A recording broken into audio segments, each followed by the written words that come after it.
My name is Jan Harzan. I'm the Executive Director for MUFON. We are a scientific research organization that basically collects sighting reports from the public and then goes and investigates them.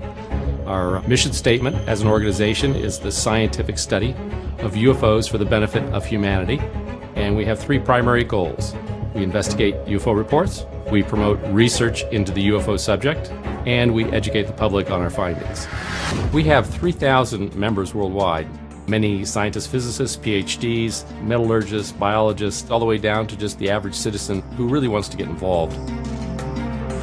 Some of those have chosen to become field investigators, and they go through our field investigative training courses. They become part of the team in their state or country where they reside, and they actually get engaged in going out and meeting this phenomena head on. We've recently formed a science review board, and that board is made up of scientists from around the United States and around the world to review some of our more significant cases and try to render an opinion on them. What we'd like to do is be more outbound, more outspoken in terms of the really true UFO cases. So MUFON is moving forward with this approach, and we'll be publishing papers in these different areas to allow the general public and even the scientific community to be able to be challenged by what we're finding. That's the strength of MUFON as an organization, is being really the truth seekers of the UFO field.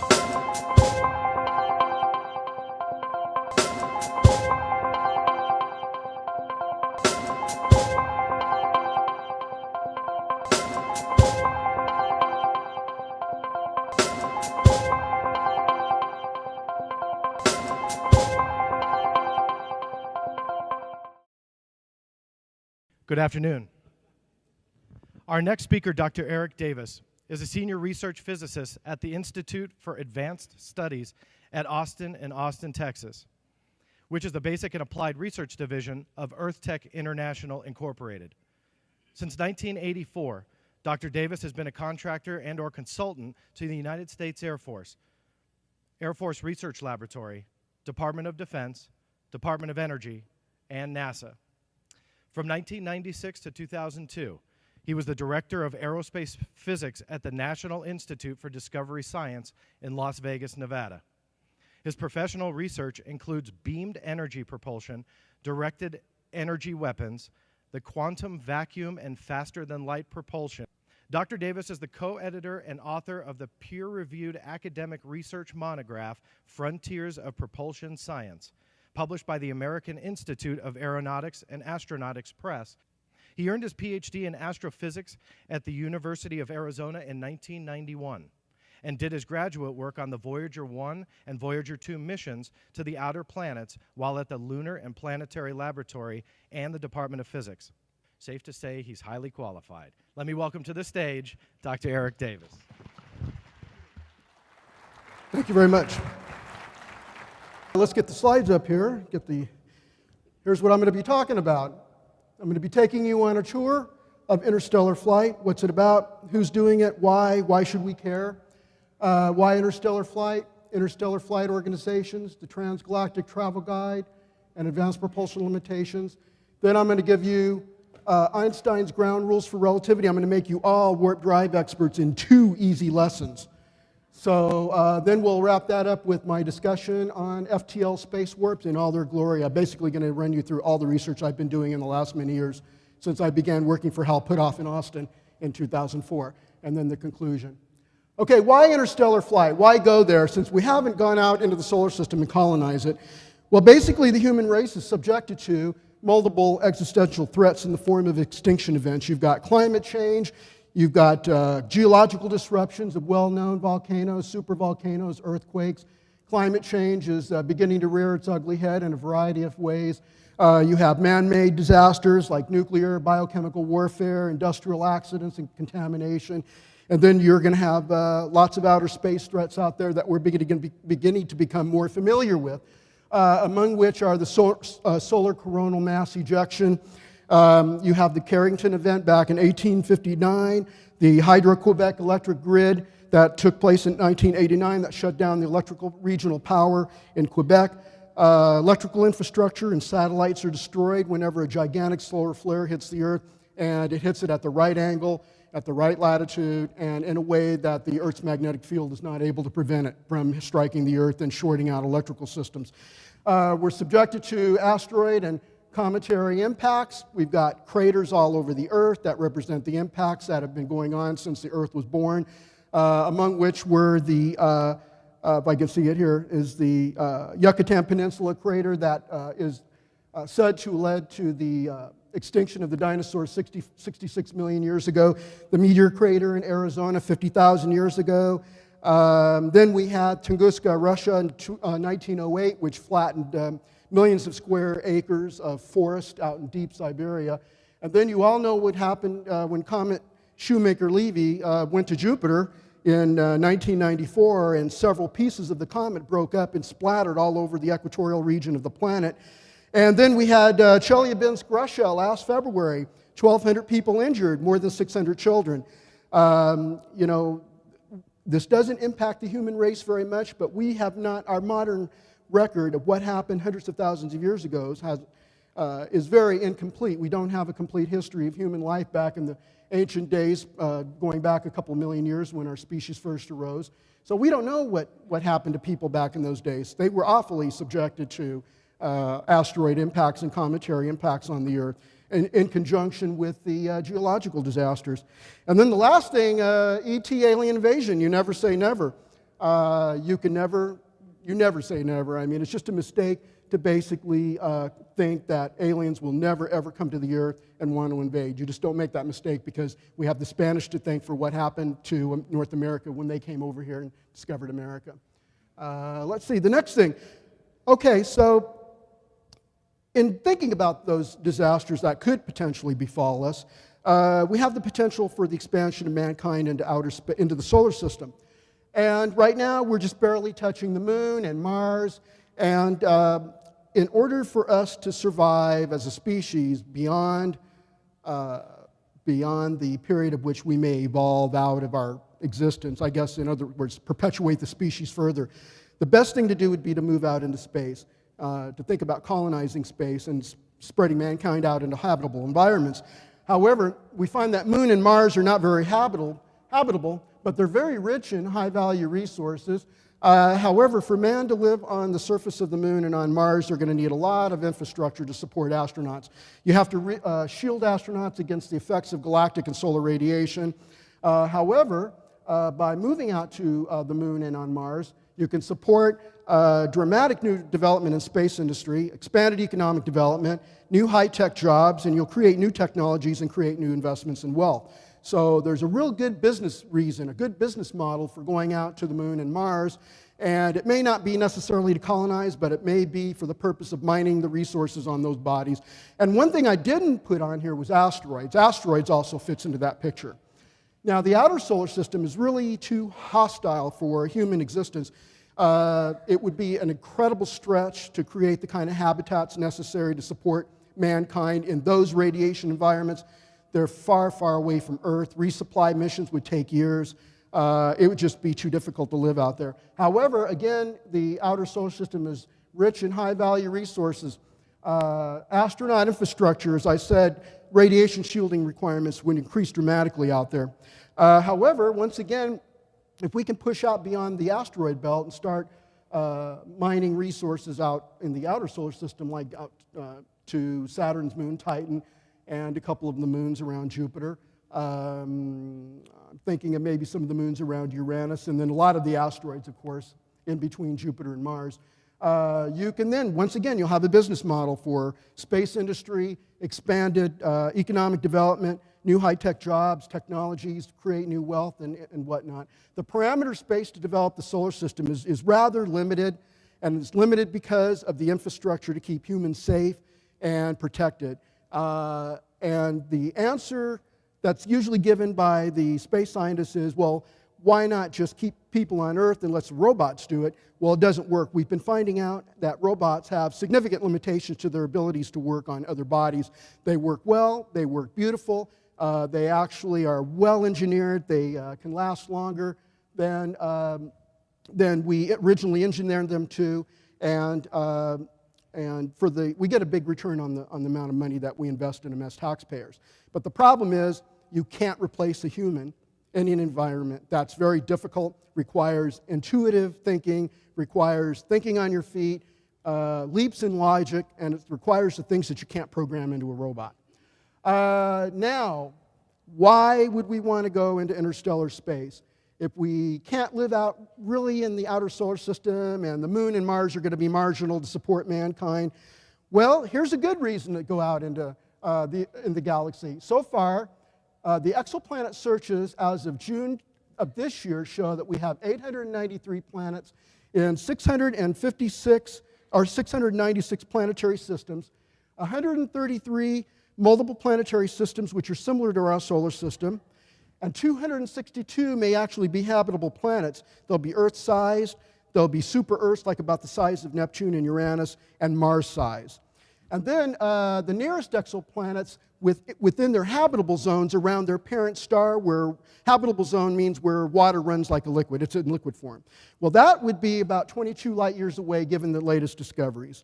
There are greater than 18,000 total planetary candidates identified to date, but they haven't been evaluated yet.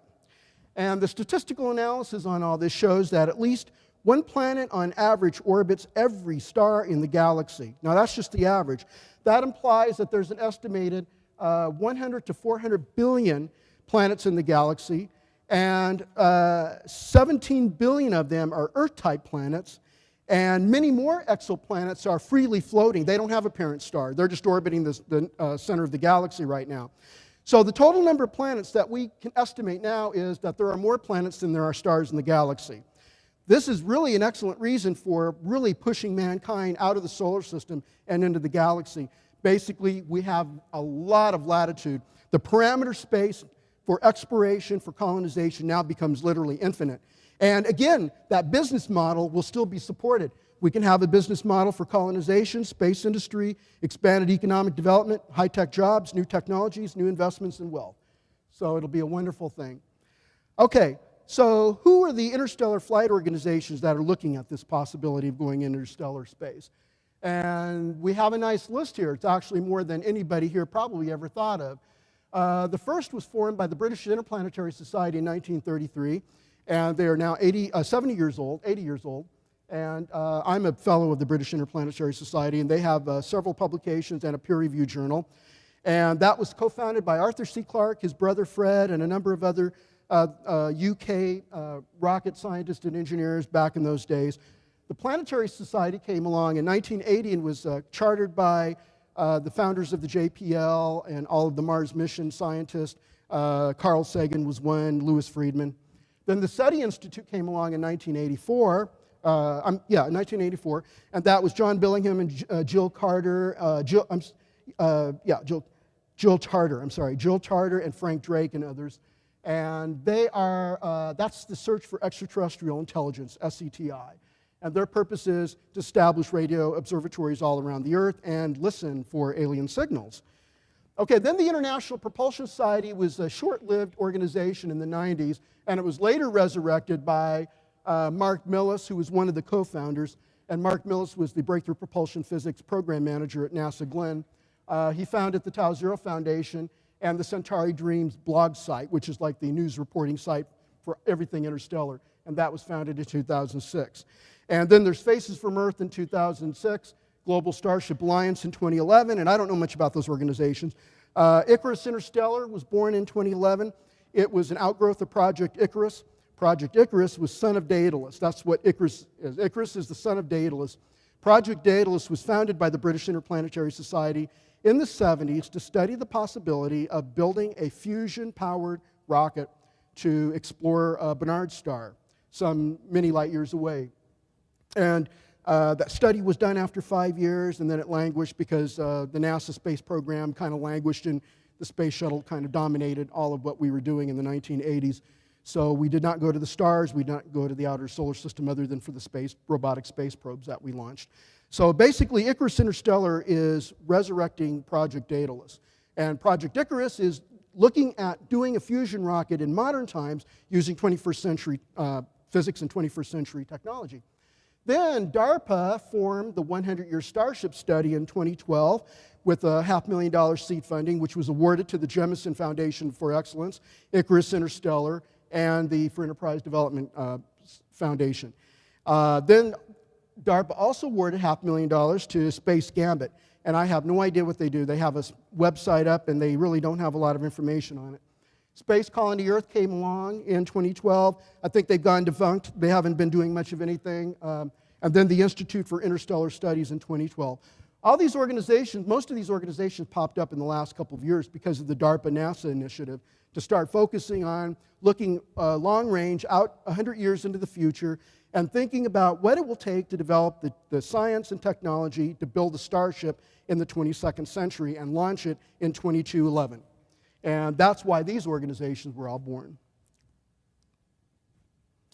All right, to get a feel for what's going on as far as traveling through the galaxy and what distances are involved, what energies and how propulsion physics can play into all this and what its limitations are, we've got to look at the Transgalactic Travel Guide. So I'm going to take you on a tour of the galaxy really briefly here.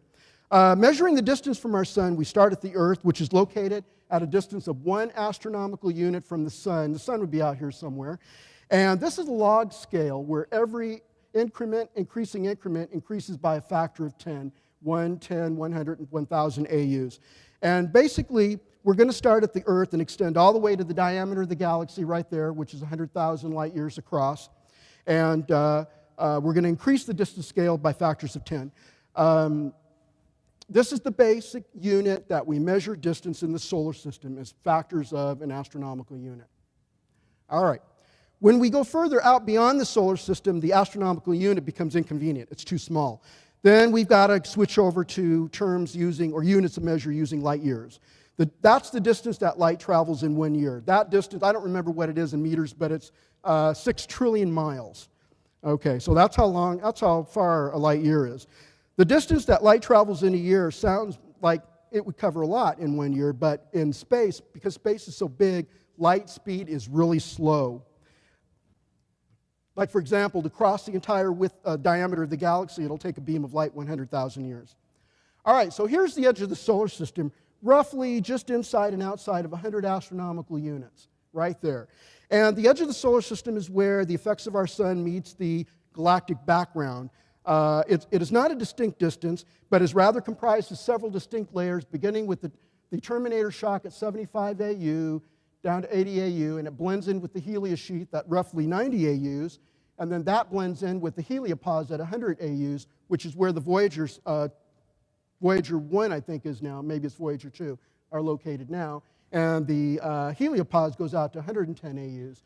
And then out to 170 AUs is the bow shock. That's where the magnetic field of the sun reaches out to its maximum extent, and it's ramming against the gases of interstellar space as the solar system orbits around the center of the galaxy. So that magnetic field is pushing against that gas, and that's why we call that a bow shock. Okay, then we have, on the outside of all that, we have the Oort cloud, and the Oort cloud is the origin of where we think most of our cometary material comes from. And that ranges from about roughly 0.1 to 1 light year. And as you see, we have the log scale here in light years now. Now, the nearest star system is Alpha Centauri A and B, 4.3 light years. And then star C is Proxima Centauri, which is at 4.2 light years. And so that would be indicated right here on the light year log scale, right there, about 4.3 light years. Now, the nearest habitable planet, given what I just showed you earlier, it is not yet quite known where the nearest Earth-like habitable planet will be found. But preliminary estimates suggest that the location of habitable planets might lie within this probability distribution calculated by my colleague in Italy, Dr. Claudio Macconi.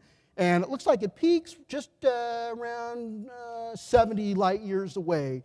So now the reason why that this distribution is broad like that represents the fuzziness in our knowledge of exactly where a habitable Earth-like planet is really going to be. It's going to lie somewhere in here. And as we gain new knowledge from the Kepler space satellite and discover more habitable planets, we'll be able to tighten that band up and get a better measure. The nearest extraterrestrial civilization, are we alone in the galaxy? And if there are other civilizations in our galaxy, Are they even farther away than the nearest stars, or could they even be closer? Provisional guesses suggest that the location of the nearest, where the nearest ET civilizations might lie, would be within this rough band, which is peaked at just a little bit shy of 2,000 light years away. And so thus this band is out here, running from roughly several hundred light years out to about 10,000 light years distance. We just don't know yet. Until we actually make contact with ETs out there, we'll know, get a better idea of where they're located. Okay, so this is the transgalactic travel guide, and here now we have the logarithmic scale on time, starting from a week, month, year, on up, all the way up to 100 million years. And this isn't the logarithmic next step. This is halfway up above that, and that's the 5 billion year mark. That represents the age at which we expect the solar system to die, when the sun dies and the solar system is gone. Now, here's what's interesting about this. If you want to understand how long it will take you to fly out to any of these interesting locations in the galaxy, you're going to have to decide how fast you're going to go. What propulsion system, what propulsion physics are you going to have to help you get there? And so we draw these diagonal lines like this. And these represent fractions of the speed of light. And here is the speed of light right there. Okay, now the present Voyager spacecraft are moving at 0.00006 times the speed of light. The next line below it is 0.0001, and the next line here is 0.001, and then 0.1. There's 1/10 the speed of light, and that's the speed of light. Now, to get an idea of how long it will take you to get to one of these destinations at any one of these chosen speeds, all you do is just choose your destination. So let's say we're going to go to Alpha Centauri at 4.3 light years, and at the speed at which Voyager 1 or 2 are moving right now at 0.00006 times the speed of light, now move left. And you'll see it's going to take, from here, I can't see it very well here because it's blurry. It looks like it's about 10 to the 5, 10 to the 4. It's going to take about 100,000 years. Okay. So it's going to take 100,000 years for Voyager to get out to the nearest star systems right there. And if you go faster, if you have a rocket that'll get you there faster, let's go at 0.1c. Then if you want to go to Alpha Centauri at 0.1c, you're going to go down here and you're going to go left, and it'll take you just several decades to get there. And if you can move at the speed of light in some kind of a photon rocket, then you can go from here down to there, and you see at the speed of light, it'll just take you several years to reach 4.3 light years. And of course, the farther away you go at the speed of light, the longer it's going to take you to get to the farther destinations. If you want to go faster and get to these destinations at shorter time periods, then you're going to need to be in this region. And that's the region where you're going to need a breakthrough propulsion physics that'll jump the light speed barrier. Okay, very quickly, this is a three-dimensional chart just to give you an idea of how the Newtonian rocket equation really constrains rocket technology, even advanced antimatter rockets. How much propellant? This is the propellant required to fly a space shuttle orbiter out to Alpha Centauri at 4.3 light years. This axis is the propellant mass that you're going to carry in the fuel tank. And you see it's 10 times the orbiter here, and it goes up to the number of supertankers, the mass of the Earth, and the mass of the Sun at the top. Now, on this axis, you're going to have the better rockets. That's the rocket efficiency measured by specific impulse. Specific impulse has units of seconds. That's not units of time. It's just the mathematical units work out so that you have units of time in seconds. So the Orion rocket is a pulse nuclear bomb where you have little miniature nuclear bombs going out the rear. They explode, and they exchange their momentum with the pusher plate that pushes the rocket forward. The specific impulse is roughly a few thousand seconds. ICAN-2 is a hybrid antimatter fission rocket with a specific impulse of maybe about 10,000 seconds. And then here's a specific impulse associated with nuclear fusion rockets or advanced ion engines at 50,000 seconds. Okay, so then here's how you figure out what kind of fuel you're going to need. This is your flight time. So you start at 50 years, 100, and 500, and 1,000-year trips out to Alpha Centauri.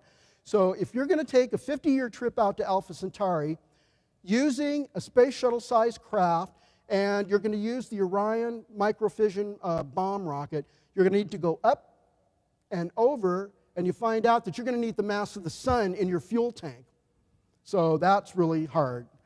Okay, that means you're going to have the mass of the sun and little tiny atomic bombs in the back of the crew cabin. All right, if we're going to talk about going with a high specific impulse rocket like 50,000 seconds, then basically that number is actually going to drop quite a ways. To get to 50,000 seconds, you'll go from here at 50 years right there, and you'll see you'll need roughly 10 times the orbiter's mass in fuel. So this is looking really good, but you're still limited by light speed. You can't reach the speed of light, and so you're still going to take 50 years. Now, if you take longer trips, now here's an advantage of the rocket equation is if you're willing to go multi-generational star flight, whereas you'll have an astronaut crew that'll take off, they'll reproduce, and every generation gets reproduced on a world ship, and they'll live out there for hundreds or thousands of years. You'll see that the fuel requirement is going to drop dramatically no matter which specific impulse you choose. And so once you go out in these 1,000-year missions, your fuel requirements begin dropping off and getting into more reasonable regimes. But still, this is a lot of fuel. Okay, so what kind of rockets can we have? This kind of chart actually shows you the type of advanced propulsion that we have available right now that's viable to do. You have electromagnetic catapult, the NERVA nuclear fission rocket, then you have the Saturn V, advanced nuclear electric propulsion, that's an advanced nuclear powered ion rocket. Then you have an advanced fission fragment, fusion rockets, fusion ramjets, laser propulsion, and then an antimatter rocket. Now, how fast do those go? Well, just choose one and then go across horizontally to this axis, and that's their flight speed in kilometers per second. Or you can go on this axis, and this would be their flight speed as a fraction of the speed of light. So let's just choose a matter-antimatter annihilation rocket, the very top one, and its maximum speed is roughly half the speed of light. Now, if you want to find out how long it's going to take you to fly at half the speed of light using that type of rocket to any of these distances, now these are distances, stellar distances in the diagonal direction here. So let's say I want to go half the speed of light using an antimatter rocket out to 40 light years, and then how long will it take me to go out there? About 100 years. So you see, even with the best technology, we're limited by time, distance, and propellant, and the physics is limiting. So we need a breakthrough. We need to be able to jump the light speed barrier. We need to be able to have something to go beyond and outside of Newton's rocket equation. The rocket equation is really limiting. Okay, so before I get into warp drives and wormholes, I want to give you 2 easy lessons to teach you all how to be relativity physicists. And this will help you understand what I'm going to be talking about. First of all, Einstein published a special theory of relativity in 1905. It says basically no material objects can reach or exceed the speed of light. Absolutely. The speed of light is the universal speed limit. The speed of light's value is 300 million meters per second. That's also about 3 million football fields per second. So can imagine a running back being able to go out there at 3 million football fields per second to catch a pass. I don't know. That's pretty heavy-duty speed there.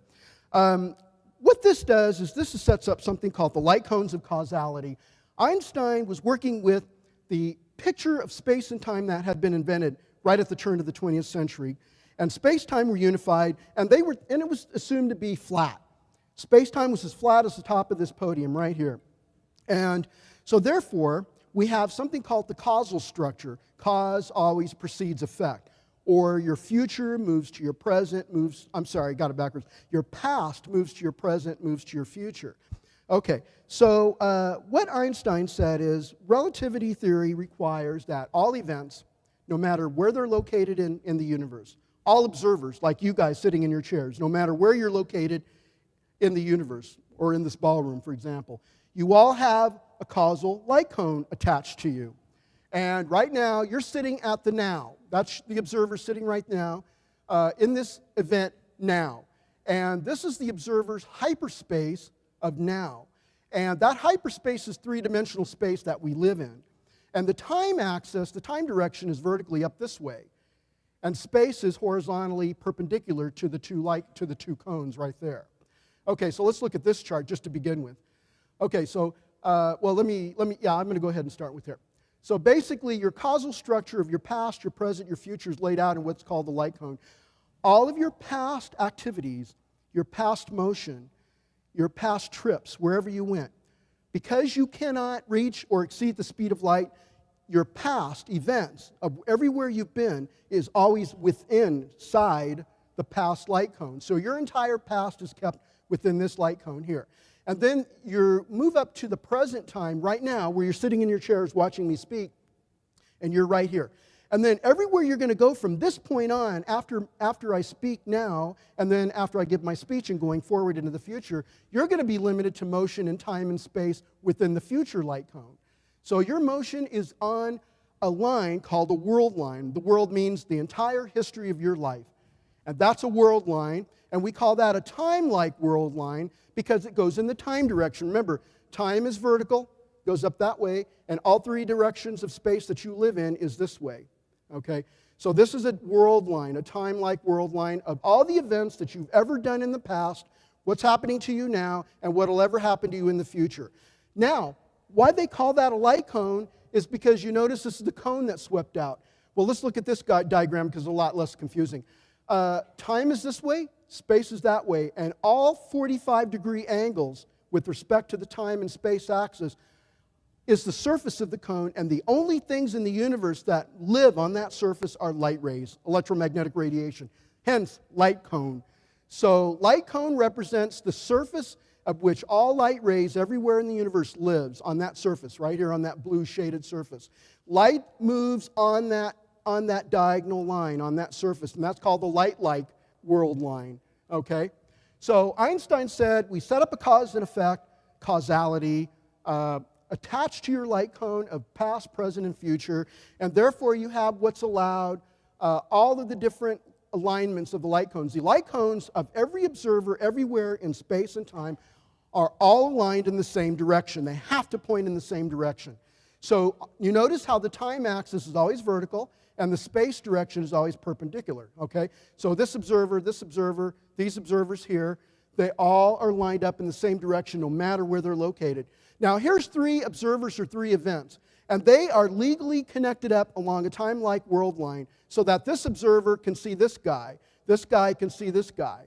And so this is an allowed motion through space-time. You are allowed to travel through space-time on such a motion as long as you follow an aligned light cone path like that. Now, the perpendicular direction in the space axis is forbidden. That is because I said everything that moves at the speed of light lies on that surface.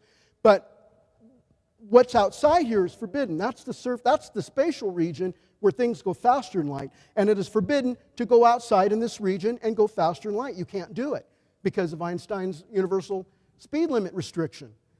Okay, so that's what special relativity gave us. Well, then in 1915, general relativity comes along. There were problems with Newton's law of gravity. Newton's law was failing at the end of the 19th century. It was making wrong predictions about a number of astronomical things that astronomers were observing. And they were saying, oh, I make all these calculations of what I'm observing using Newton's laws and Kepler's laws of motion, and they're wrong. They were right for most of the planets, but now all of a sudden we're seeing some wrong stuff. And Einstein went back to the drawing board and he said, okay, maybe I can figure something out. Special relativity was a theory of constant motion, constant velocity, or relative rest.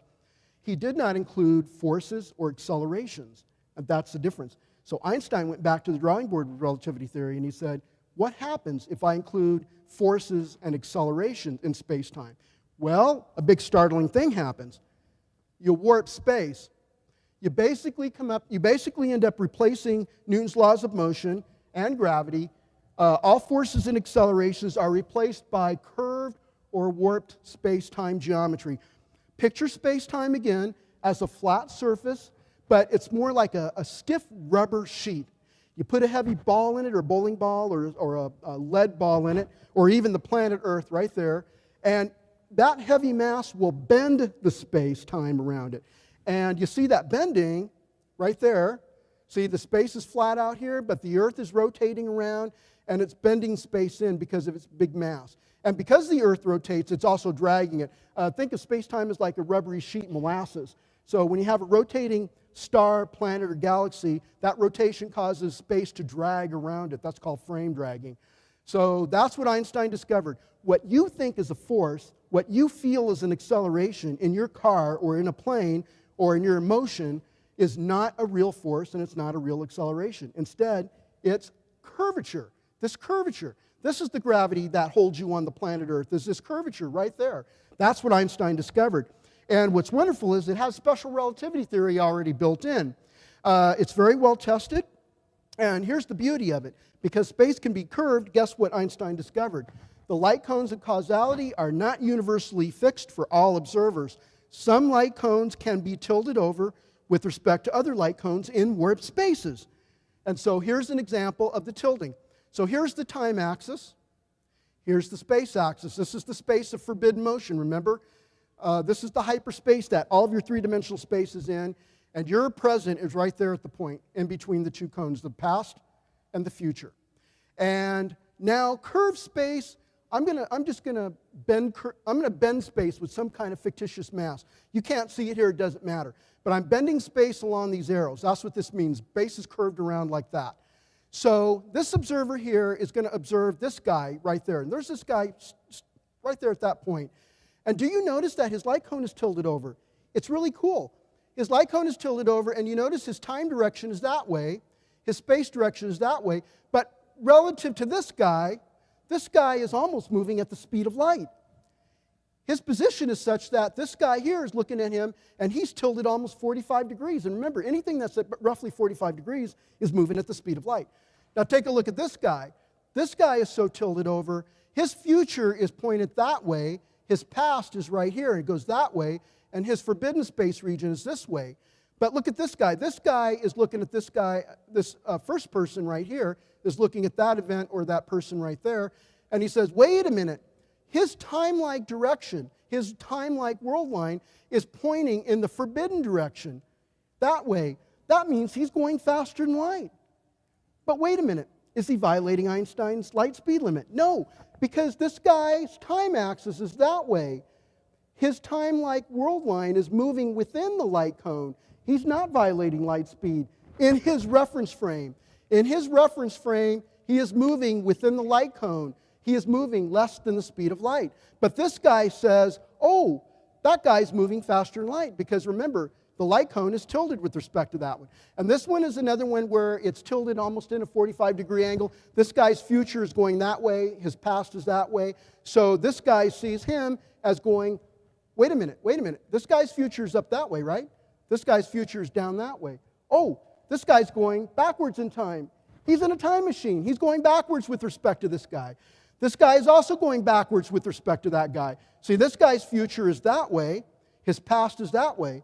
Now, he's moving in a time-like direction, right? You see, it's vertical with respect to him. So they're aligned. Their time-like directions are aligned, but the future is down for this one, and the past is up. And this guy is going kind of almost going faster than light. So that's how you go faster than light without going faster than light.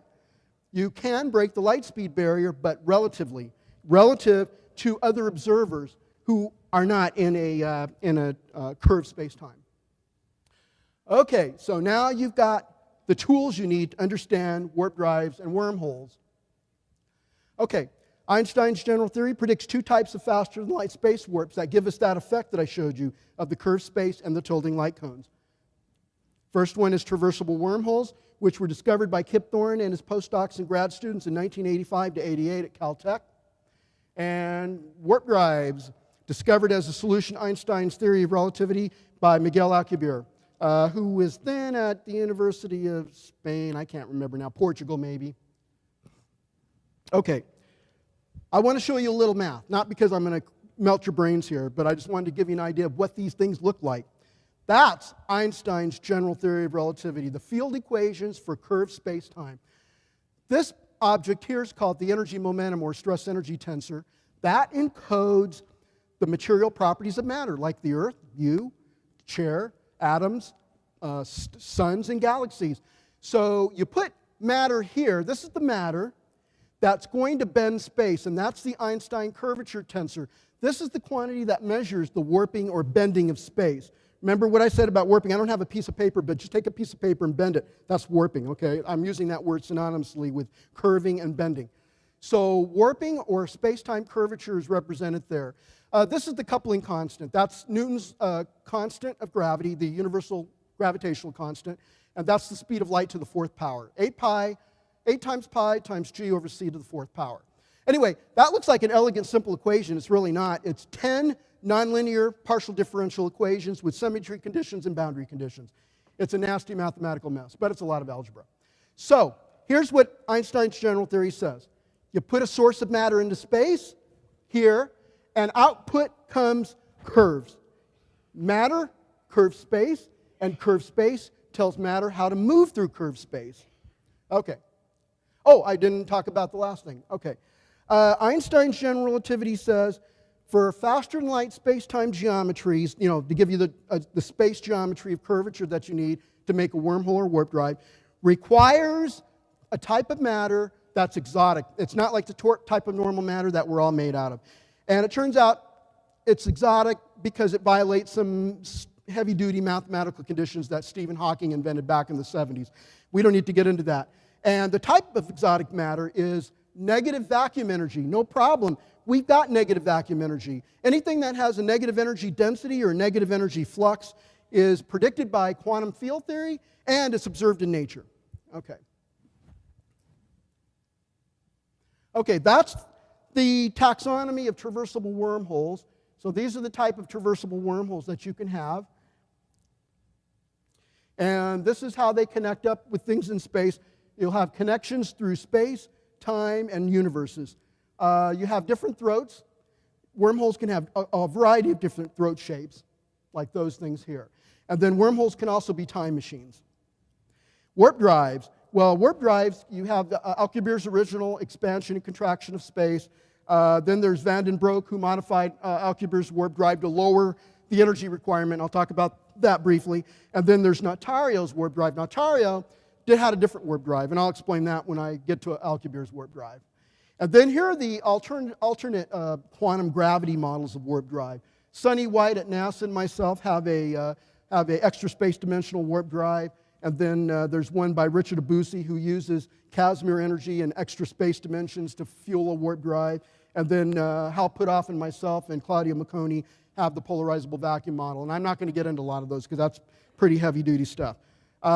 This is the basic premise of Alcubierre's warp drive. Here's the starship. The space-time grid is flat here around the starship. He feels no forces and no acceleration, no curvature.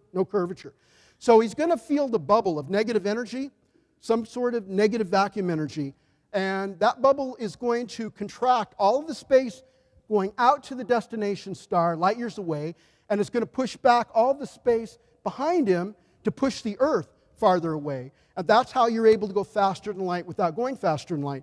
This guy's not moving. He's sitting in flat space at relative rest. He isn't moving and doing anything. It's the warping of space here and here that's moving him. It's like a surfer on a surf, and the wave of the surf is carrying him toward the beach faster than light. Whereas if he was swimming through the water, he'd be limited to the speed of light, and he'd be spending a lot of energy kicking his arms and legs trying to swim to the beach. Where here, the surf on the wave is going to be pushing him faster than light. So that's how that works. And here's another representation for the Alcubierre warp drive. Here, space is flat. There's no curvature. Here's your starship. This represents the volume of space that's collapsed from your location to your destination star. This represents the volume of space from you to your departure planet, like Earth will be there, that you're pushing away from you. And that's what that represents. A traversable wormhole, this is called the Flam diagram. And what it shows you is regular space-time right here, right there. And here's point A, and here's point B. And a light ray is going to move at the speed of light, departing from point A, and it's going to have to go all the way through normal space-time to get to point B. That's going to take a heck of a long time, because remember, space is so big that light speed is slow. So if distances are measured in light years, it's going to take light years, years for light to reach those. Well, a traversable wormhole says, let's take negative vacuum energy, and let's create a shell of it around a location, open up a throat, push space open to form a throat, and thus you have the throat of the wormhole. And instead of going this way, you're going to go through the wormhole, and it's like a hyperspace tunnel, a shortcut from point A to point B, and you bypass all this distance and all the years you have to travel. Instead, this could be a matter of a few days or a few seconds of trip time, and you've effectively moved faster than light. You might put on a rocket on your back or you might walk through here at 30 miles an hour, and you will have traversed this entire 10 light year distance in a matter of a few days or a few seconds. So even though the guy going through the wormhole did not go faster than light, he didn't reach the speed of light. He's just walking through, or he's got a rocket backpack pushing him through. He's going to be going at a slow speed. But to everybody out here, they're looking at this motion occurring, and they're going to measure him with their clock saying, wait a minute, he just jumped 10 light years in a matter of days or hours. So he went faster than light from their viewpoint. That's because the light cones are tilted with respect to here and here. So this is what a spherical wormhole looks like. If that's the sun in the background and a throat is opened up, there's a negative energy shell around here. You would see a galaxy shrunken and distorted. It's inverted. You'd be looking through it. It's like an inverse magnifying glass. Here's a Stargate opened up in Times Square. This represents the Stargate solution where the wormhole is not spherical. It's got a flat door-like opening. And here's another version of the flat door-like opening there. And that's the Stargate solution. What it means is the negative energy, the negative pressures and stress are all zero in that particular case. All right, so I talked about negative energy. So what are the negative energies? Well, here's the taxonomy of exotic matter according to nature and quantum field theory. So there are all the forms of negative energy, and this is really heavy-duty physics here, so I won't get into a lot of it. But let me just say that the yellow objects here that are identified in yellow, those are observed in the lab, or we see it in nature somewhere, or it is expected to occur but is not yet observable, but it has measurable consequences that you can observe. So these are the types of negative vacuum energy or exotic matter that we have in nature. And here's the Casimir vacuum energy associated with the Casimir effect, and here are the ones that we also realize. Anything in red is fictional. It's theoretical speculation. All right. Now, to talk about how much energy does it take to power these things compared to all the propellant you have to put in a space shuttle to move it to Alpha Centauri, or all the propellant to move into an antimatter rocket or a fusion rocket, we've got to look at the reality of what the energy requirements of warp drives and wormholes are. This word total is a mistake. That's an error I didn't catch in time. This should say net negative energy to produce a spherical traversable wormhole. Our throat is the diameter of the radius. You can take your choice. The energy of the wormhole is negative. Remember, I said it's negative. 10 to the 44th times the radius of the wormhole throat, or the diameter of the throat. That's nasty. And that doesn't make it look as much better as an antimatter rocket or a fusion rocket. Now, for a warp drive, it turns out that is the total energy. The total negative energy to produce a warp drive is going to be given by the warp speed of the bubble. It's surrounded by a bubble, and that bubble has a dimensionless warp speed. It's a fraction of the speed of light, like warp 1, warp 2, warp 3, so forth. R is the radius of the warp bubble, and sigma is the inverse of the bubble wall thickness. So that's the negative energy. Negative 10 to the 44th times the square of the warp speed times the square of the radius of the bubble times the inverse thickness of the warp bubble wall. That's nasty. That's a lot of negative energy there, and I'm going to show you some numbers. General relativity constrains warp speed to be less than or equal to this number given here. M ship is the mass of the starship, delta is the thickness of the warp bubble wall, and R is the radius of the warp bubble wall, of the warp bubble. It just says that and there's a condition that the net total energy stored in the warp bubble cannot be greater than that contained in the starship itself. That's to maintain energy conservation. Okay, so here's the bonfire of the realities.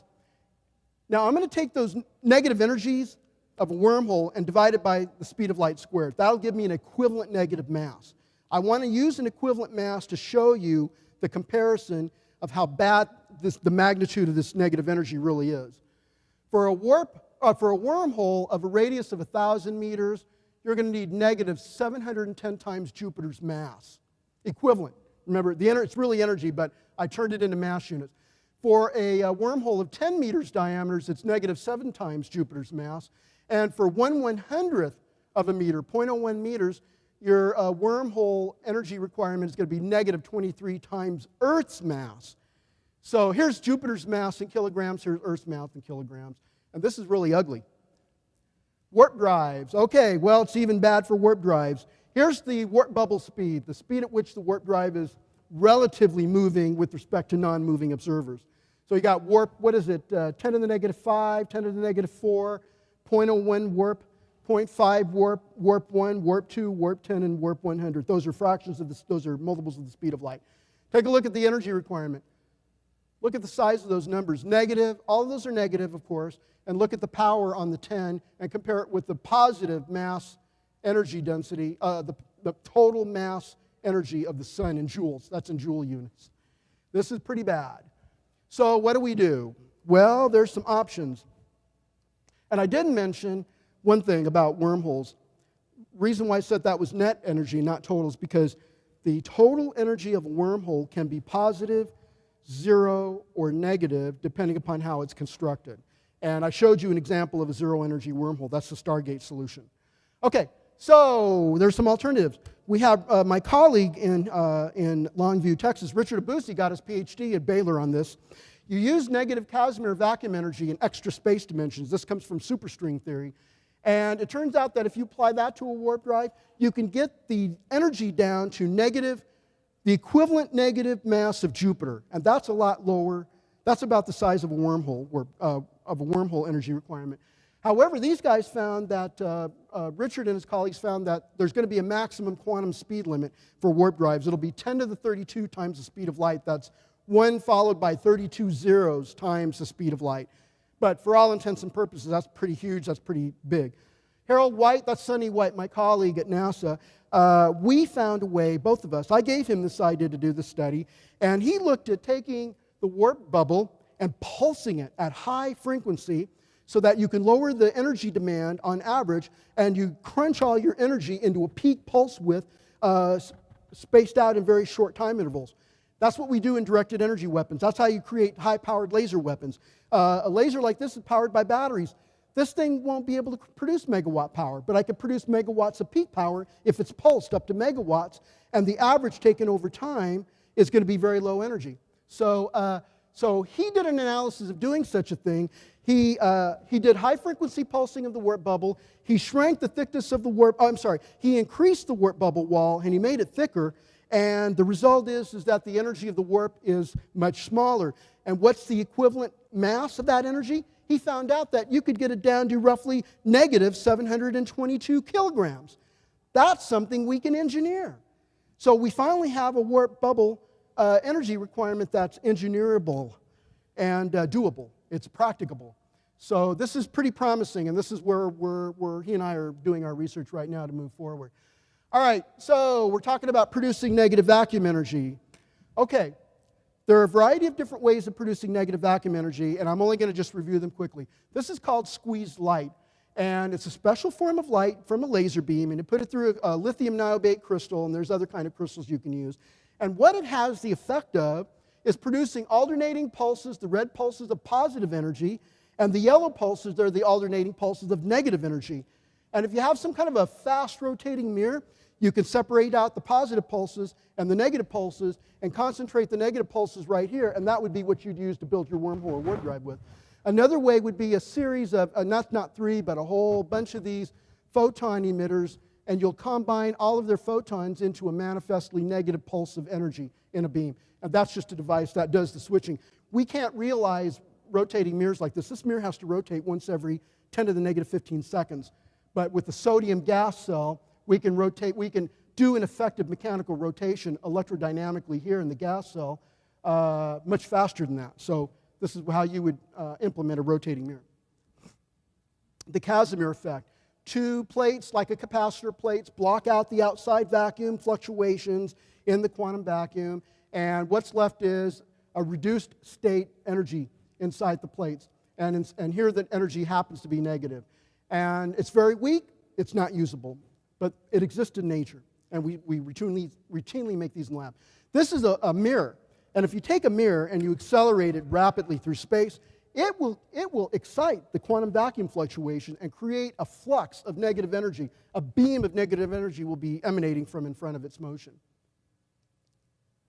And the best one that we've identified in the last 4 years is a parabolic cylindrical mirror, just like these that are used for solar thermal energy converters. The idea is that you put this in the vacuum of space, and it's going to focus all of the vacuum fluctuations that strike the mirror, they're going to focus along the focal line of the mirror. And Larry Ford at Tufts University did a calculation with his colleague Svader, and they figured out that the energy of the vacuum fluctuations that collects on that focal line is negative. And not only is it negative, it's astronomically negative.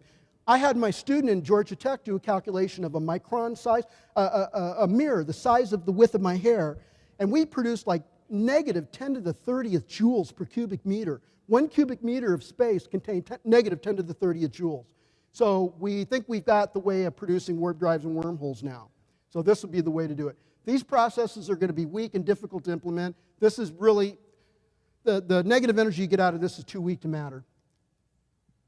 Okay, if you're going to build a warp drive and a wormhole, you need to be able to detect the negative energy. It's like all radio engineers and light engineers. You have devices that detect the light, tells you how intense and bright it is, what its wavelength is. Or you have radio detectors, radio receivers, that'll tell you FM or AM radio signals, what the broadband wavelength is, and blah, blah, blah. Okay, well, we got to have that for negative energy, and we implement that using what's called a balanced homodyne detector, which were invented in the early 80s for the purpose of measuring the states of non-classical light. I'm just going to say basically it's, remember that previous graph, that previous thing I showed you, squeezed light? Okay, well, the balanced homodyne detector was specifically invented to measure this, to see the alternating pulses of negative and positive energy. And in fact, there it is. There's the raw data that was measured in the early 80s of positive, and the negative energy is in that little valley right there. Positive, negative energy, positive, and so forth. And this is called quantum tomography. It's like a CAT scan tomography, or positron electron tomography that medical doctors use to scan slices of your body tissue to hunt for tumors and damaged tissues. And so tomography can see this. And this is a squeezed vacuum state. There's the positive energy there, and the negative energy is this way. Well, the next thing that has not been done yet is doing a quantum tomography of the negative energy inside of a Casimir cavity. And that's what I'm working on with my coworkers at EarthTech now. The idea is to put 2 miniaturized nanoscale photodiodes inside of a cavity, about 1 millimeter on each side, on each plate, and the plates are separated by 1 micrometer, the width of my hair. And I want to make a measurement of the negative energy, and that's what it will look like. This is the computer model simulation of the actual of this version. This is the modified version of that. I'm not going to be able to implement this for this because they're 2 different systems. So I'm going to have a version of this here, and what it's going to give me is this. And these colored regions represent where the mathematics breaks down right there at stationary modes inside the cavity, and we're not going to be expected to see anything. But the negative energy is going to be observed here. If you insert the nanoprobes inside the cavity, this is how much the nanoprobes will disturb the transverse electric mode inside the cavity. Now that looks like a lot, but it's not. It's only 0.4% disturbance, so that's good. That's actually what we want. Okay, I'm getting close to finishing. This is the toughest problem that we have yet, and I'm not there yet. I'm still dealing with detecting negative energy and making negative energy, producing it and detecting it. We're nowhere near this. How do we construct a wormhole? We don't know how. I mean, Einstein's general theory of relativity, that equation I showed you, doesn't tell you how to do engineering. It just tells you how, it just says if you want to design space-time, you want to design curvature and warps, then it'll tell you what kind of matter you need on that right-hand side, that T tensor. Okay, and we know what that is, but it doesn't tell you how to implement it using technology. That's the problem. It tells you how to predict this stuff, but you don't know how to build it. So we can only speculate. Maybe just take a frame like this of Ford Svader mirrors. Maybe this is a line of parabolic mirrors all along here, and they're shooting negative energy down to create the spherical throat of the wormhole.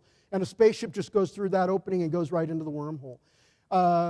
Or maybe you might have an array of Ford Svader mirrors like this, and the negative energy is pulled off the focal lines, and they all concentrate at that little point there, and the rocket's going to have to go into that little hole in the middle.